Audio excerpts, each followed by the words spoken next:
Hello, everyone, and welcome to another episode of Founders Curates, sponsored by Gaber.io. Today we have Jordan Scott. Jordan Scott is the founder and CEO of Cobble. Jordan, welcome to the show. Having me. So, can you give us a brief background about yourself, what you've been doing prior to Cobble? Yeah, so I actually studied journalism in college. I went to New York University here in the city, and I really just had a passion for writing and for movies. So I actually studied a combination of journalism, screenwriting, and fiction writing. I'm a big reader.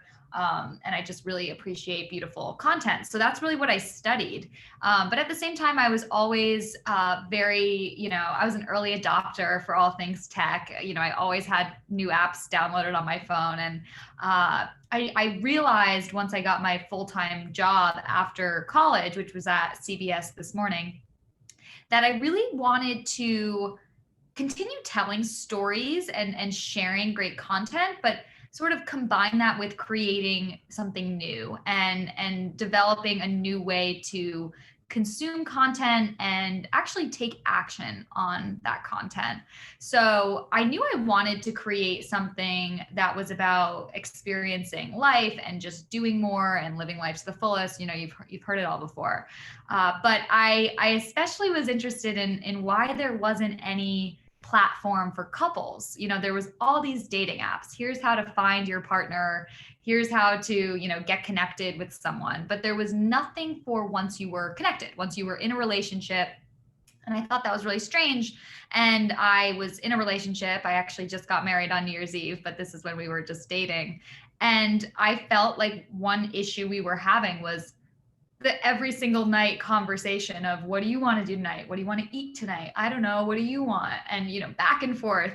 And when I spoke to a couple friends, it was like, yes, we are also having this conversation and this weird argument every night. And I was sort of thinking, how can we combine great content with this idea of making a decision and actually getting to a decision? So all of that is to say, I left CBS This Morning to start creating content for couples specifically. So I didn't know what the product would be yet, but I knew I wanted to start growing an audience, and I wanted to start, putting together really great ideas about how to spend your time together. So the plans on IDK Tonight were things like go to this Broadway show and then get a nightcap at this secret bar afterwards, or go on, find this cool underground comedy show and here's where to get dinner first, or whatever it was. It was all about curating and putting things together. And once I launched IDK, once I started putting the content out, once I started growing the audience, we were learning a lot about these users. And eventually, of course, I came up with the idea of Cobble sort of through that venture. So not a crazy history of work, other than I had lots of great internships throughout college as well that I'm happy to speak to. They all had some sort of impact on me. Got it. Got it. So, congratulations on the wedding and congratulations on starting the company. But how it feels like to be starting a company just before pandemic and being a startup, then you just kind of like get hit by so many turbulence, so many whirlwinds. Can you share the early days experience with us? Oh my goodness. Yeah. I mean, it was a wild experience. Of course, we had started developing and building the app in 2019 and sort of had this grand plan for launching in 2020. I was also supposed to get married at my big wedding in October of 2020. It was supposed to be like, the crazy year for me. And we this app Cobble was specifically about finding things to do out of your home, right? It was really about being out in the world and discovering unbelievable experiences and making decisions on them with your partner. So just very briefly, by the way the app works is that you are seeing this curated content pop up one at a time, so really not overwhelming. If you like it, you swipe right. If you don't like it, you swipe left. And if you and your partner, you're connected on Cobble, you both swipe right, you match just with each other on that piece of content. And again, it was all about going out.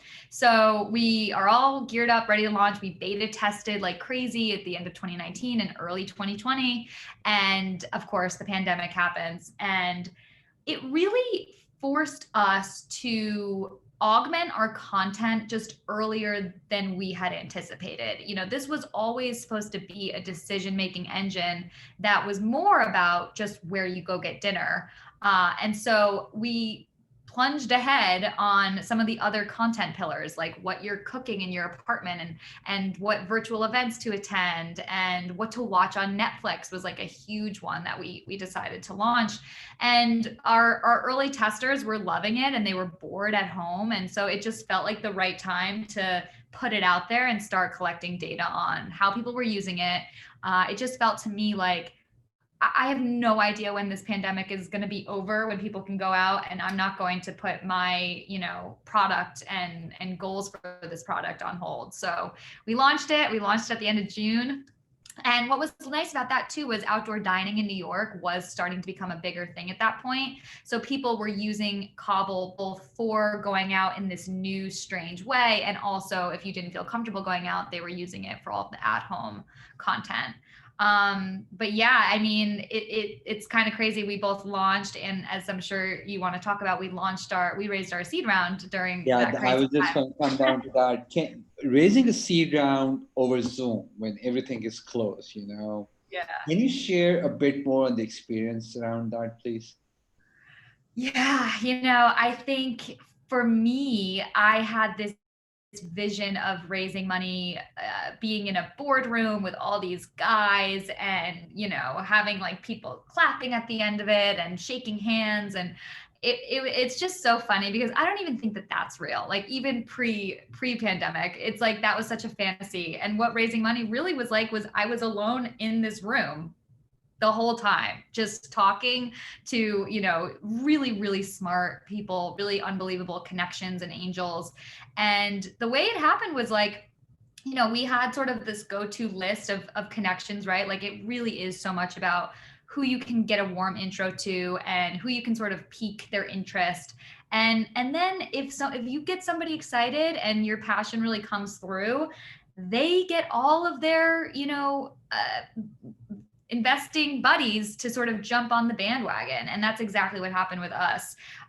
Was we got people really excited. The fact that it was doing well at all in the pandemic and that we launched during the pandemic was really a signal, I think, to them that we could be extremely successful, both in a pandemic and outside of it.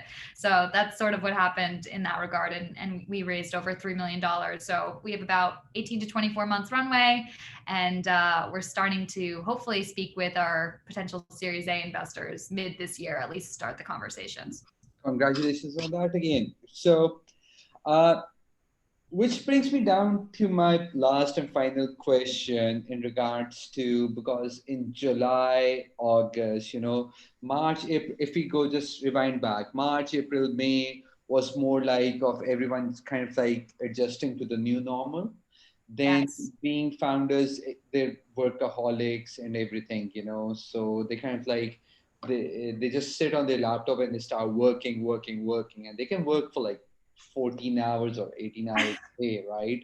But what Yeah. happens is the team starts feeling the burnouts eventually, because prior when you were going to office, going back home used to be the cutoff time. But when it's work from home, then it's kind of like work, work, work.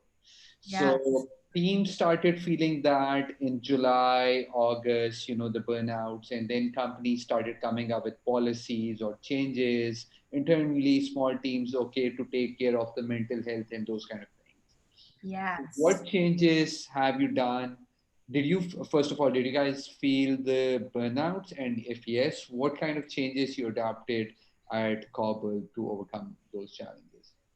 Yeah, well, first I started building the team during the pandemic as well. So I had a couple of people in the sort of world of Cobble, our CFO Marie in London, our single engineer Josh, but otherwise we hired everyone, during the pandemic. And so most people in the company I haven't even met face to face yet.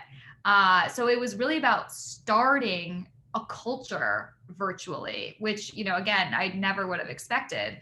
And it's been a challenge to figure out, how do you make people feel connected? How do you make sure people feel like they can take breaks or work when they feel most motivated? And I think we've done a pretty good job of just setting really clear expectations, checking in regularly, goal setting. And it's sort of like, if you can get your work done, that's it. And if we can hit our goals, that's it. And everyone is just so excited about what we're building, that I think having that sort of inspiration behind everything you do is really what drives the team. But in terms of mental health and burnout, like, of course, that is something that we all struggle with. And for me, I think having some resources, like, for example, there's a company called Koa that holds these emotional leadership courses. They're fantastic. And I've definitely taken a lot of those about how to sort of how to learn how to give feedback and take feedback. It's something that I think every single person everywhere should take this course, because we all could be better about it. But generally, just putting an emphasis, making sure we're having one-on-ones where we're really talking to each other and saying, like, how are you? Like, we are just alone sitting in our apartments, like, what's going on? Let's have calls where we don't talk about work, where we just are connecting. But I think, burnout is just part of starting a company and joining a small company. And for us, it's just really been about open conversation. And I think it really starts with the leader, right? Like, if I'm not open, then the team doesn't feel like they can be open. So I really try to be an open book for the team. So, okay, I still have 2 minutes for my last question. I'll make this one my last one. Please, we'll go all day. Personal productivity things, personal productivity hacks you're doing at your end on your daily routine that keeps you very active, proactive, and keep everything sane. I have a few productivity tips. Number one, I use Notion for all of my tasks and everything that I need to get Me too. done. I love Notion. I'm a big fan of Notion. I just love it. Yeah, it's awesome. And I used to always be on Trello, but now I've made the switch and I feel so much better. I've kind of like made a mini Trello board inside my Notion. I made Okay. like so that way my task team, they didn't feel the switch. I'm like, and I call it the Trello board inside Notion. It's a tab I call it the Trello, so they just go there and look at it. Oh my God, that is so funny. But no, I've encouraged everyone on my team to do Notion as well. Otherwise, there's some, like, just mental health stuff that I do. I really think moving your body and being mindful is the best way to practice focus. I think the sort of main way any of us can be successful is to have sort of this strong focus. And if you don't practice that, it can't be worked. And so I try to do that with yoga, and meditation has been, a journey. I'm still figuring it out, but I'm definitely putting effort there. But in terms of some other productivity hacks, I'm trying to think, like, we love Notion. We use Asana for development sprints. What else? Oh, I just switched over to Superhuman as my email client, and I, for once, am like actually getting to inbox zero. So I think that's a productivity hack in itself. So, okay, I'm kind of like confused. I've kind of like skipped the waiting list, done everything paid for. I'm kind of like confused whether to go from Gmail to Superhuman or not. I'm just like so super confused right now. You're not alone in that, because I convinced my dad, who's a diehard Outlook guy, to switch over to Superhuman, and he's giving it his best shot, but there's definitely a few things that he's like, how do I do this that I'm used to doing with my email? But for me, it's just super clean, and I care so much about user experience and not feeling overwhelmed and just sort of delineating everything, that it works for me. And how many mails are you dealing on a daily basis? How many emails? Oh my goodness. Oh gosh. I'd say like 50 to 100. I mean, we've got, I'm in the same range. I'm in the same range. Yeah. We have, regular team correspondence. We have constantly small businesses reaching out to us to be featured on Cobble. And, we care so much about supporting these businesses and continuing to pivot with them as they pivot, right? So if indoor dining is closed down, they create this unbelievable meal kit delivery box, we should be featuring that. You know what I mean? So it's important to keep up to date on all of those. All right. Jordan, thank you so much for being on the show. I'm pretty sure we could have talked another half an hour, but my marketing team forces me to keep them within 15 minutes. Thank you so much for being on the show. I love it. Thank you so much. It was awesome talking to you.